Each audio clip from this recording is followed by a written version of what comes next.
Hi అండి. అందరికీ నమస్కారం. Welcome to my channel. ఈ వీడియోలో ఏపీ ప్రభుత్వ ఉద్యోగులకు డిసెంబర్ నెలలో జీతాల తగ్గింపు. మరి ఎందుకు, ఏమిటి, ఎవరికి అనే పూర్తి వివరాలు వీడియోలో తెలుసుకుందాము. వీడియో అయితే ఎక్కడే గాని స్కిప్ చేయకుండా ఎండ్ వరకు చూసేయండి. అప్పుడు ఇన్ఫర్మేషన్ పూర్తిగా అర్థమవుతుంది. అలాగే వీడియో చూస్తున్న ప్రతి ఒక్కరు వీడియోకైతే లైక్ చేయండి ఫ్రెండ్స్. ఈ వీడియోని తోటి ఉద్యోగ పెన్షన్ మిత్రులతో అయితే షేర్ చేయండి. కొత్తగా మన ఛానల్‌ని చూస్తున్నవారు ఇంకా ఎవరైనా సబ్స్క్రైబ్ చేసుకున్నట్లయితే వెంటనే మన ఛానల్‌ని సబ్స్క్రైబ్ చేసుకోండి.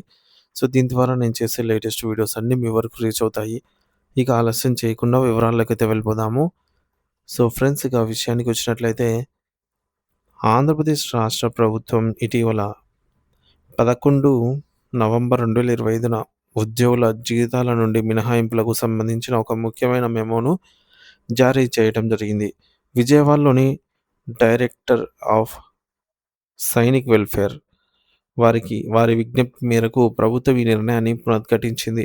దీని ముఖ్య ఉద్దేశ్యం ఏంటంటే, ప్రతి సంవత్సరం కూడా డిసెంబర్ 7వ తేదీన నిర్వహించే సాయుధ దళాల పథక దినోత్సవం సందర్భంగా సైనిక నిధికి విరాళాలు సేకరించడం అన్నమాట. ఈ మెమో ప్రకారంగా ప్రభుత్వ ఉద్యోగులందరి నుండి వారి గెజిటెడ్ లేదా నాన్ గెజిటెడ్ అనే హోదాను బట్టి డిసెంబర్ నెల జీతం నుండి, అంటే జనవరి నెలలో చేతికొచ్చే జీతం నుండి నిర్ణీత మొత్తాన్ని మినహాయించడం అయితే జరుగుతుంది.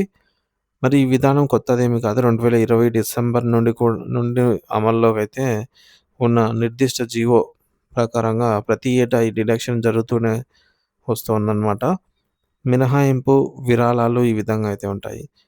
గెజిటెడ్ ఆఫీసర్స్ అయితే జీతం నుండి రూ. 100, నాన్ గెజిటెడ్ ఆఫీసర్స్ అయితే వారి యొక్క జీతం నుంచి రూ. 50.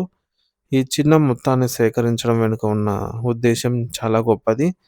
మన దేశ రక్షణ కోసం ఎండనక వానక సరిహద్దుల్లో కాపలా కాసే సైనికులకు, విధి నిర్వహణలో అంగవైకల్యం పొందిన వారికి మరియు దేశం కోసం ప్రాణత్యాగం చేసిన అమరవీరుల కుటుంబాలకు ఆర్థిక భరోసా కల్పించడానికి ఈ యొక్క ఫ్లాగ్ డే ఫండ్‌ను అయితే వినియోగిస్తారు.